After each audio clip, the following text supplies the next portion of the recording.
तो भाई लोगों, अब न्यूज और भी ज्यादा क्रिस्प कर दी गई है, बिल्कुल शॉर्ट और सॉलिड। तो हाथ में पॉपकॉर्न ले लो और शुरू करते हैं आज की स्टार्टअप और टेक न्यूज। तो पहली स्टोरी है कि डोनाल्ड ट्रंप ने चीन को एक ऑफर दिया है। उन्होंने कहा है कि अगर टिकटॉक को अमेरिका में किसी दूसरी कंपनी को बेच दिया जाए तो वो चीन पर लगे कुछ टैक्स कम करने पर विचार कर सकते हैं। अब टिकटॉक सिर्फ एक सोशल मीडिया ऐप नहीं रह गया, बल्कि ये एक बड़ी डील का हिस्सा बन चुका है। अब अगली स्टोरी है कि आजकल बहुत सारे लोग फेक लोन ऐप्स के चक्कर में फंस रहे हैं। ये ऐप्स कम ब्याज और जल्दी पैसे का वादा करते हैं, लेकिन बाद में आपकी पर्सनल जानकारी चुरा लेते हैं। किसी भी लोन ऐप का इस्तेमाल करने से पहले उसकी पूरी जानकारी जरूर चेक कर लें। अब अगली स्टोरी है कि एक रिपोर्ट के मुताबिक एआई से चलने वाले ग्रे बॉट्स हर दिन करीब 5 लाख बार वेबसाइट्स पर हमला कर रहे हैं। ये साइट का डेटा निकाल लेते हैं या उसे स्लो कर देते हैं। अब ऑनलाइन सिक्योरिटी को लेकर ज्यादा सतर्क रहने की जरूरत है। अब अगली स्टोरी है कि एक यूजर ने एआई से कोड लिखने के लिए कहा तो एआई ने जवाब दिया कि लॉजिक खुद से डेवलप करो।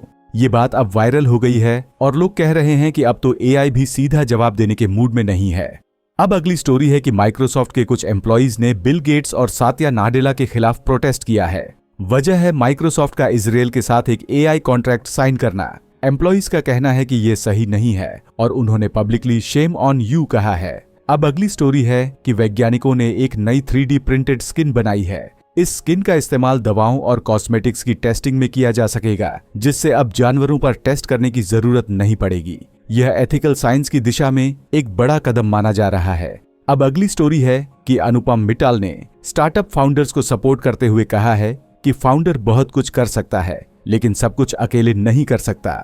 उनका इशारा इस ओर था कि स्टार्टअप्स को सिर्फ क्रिटिसाइज करने की बजाय उनकी जर्नी को भी समझना चाहिए। अब अगली स्टोरी है कि दिल्ली एयरपोर्ट पर अब ऐसे नए स्कैनर्स लगाए जा रहे हैं जो रेडिएशन फ्री हैं। ये स्कैनर्स 1 घंटे में लगभग 1200 लोगों को स्कैन कर सकते हैं। इससे सिक्योरिटी चेक अब और तेज और सुरक्षित होगा। अब अगली स्टोरी है कि जुबिलेंट फूडवर्क्स की कमाई इस बार 2107 करोड़ रुपये रही है। कंपनी ने पिछले कुछ महीनों में 56 नए स्टोर्स खोले हैं। इससे साफ है कि उनकी ग्रोथ अभी तक स्टेडी बनी हुई है। अब अगली स्टोरी है कि डेल हाइवरी अब अपनी राइवल कंपनी ई-कॉम एक्सप्रेस को खरीदने की तैयारी कर रहा है। ये डील 1407 करोड़ तक की हो सकती है। अगर ये एक्विजिशन होता है तो लॉजिस्टिक्स सेक्टर में डेल हाइवरी की पकड़ और भी मजबूत हो जाएगी। अब अगली स्टोरी है कि डोनाल्ड ट्रंप के नए टैरिफ प्लान की वजह से वॉल स्ट्रीट में बड़ी गिरावट देखी गई। डाउ जोन्स और बाकी मार्केट्स बुरी तरह टूट गए हैं और ये दिन कोविड के बाद अब तक का सबसे खराब दिन माना जा रहा है। अब अगली स्टोरी है कि मैच नाम की डिफेंस टेक कंपनी के सीईओ ने बताया कि कैसे उन्होंने 20 की उम्र में ही एक एडवांस्ड मिलिट्री स्टार्टअप खड़ा किया। उन्होंने कहा कि अर्ली एज एक्सपेरिमेंटेशन और क्यूरियोसिटी ही उनकी ताकत थी। अब अगली स्टोरी है कि मेटा ने अपना नया flagship AI model Llama 4 launch किया है। ये मॉडल और भी ज्यादा एक्यूरेट, पावरफुल और कॉम्प्लेक्स सवालों को हैंडल करने में सक्षम है। एआई की रेस अब और तेज हो चुकी है।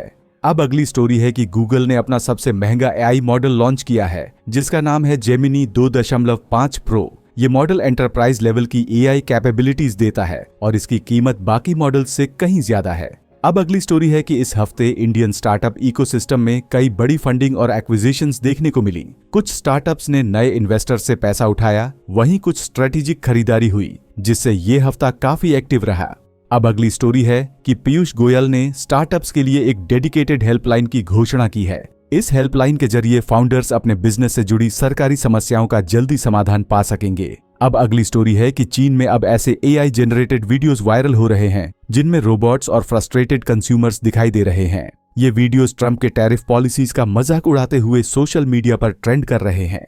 ऐसी डेली न्यूज के लिए और खुद को हर दिन इंप्रूव करने के लिए सब्सक्राइब कर लो फिनटेक फायर को।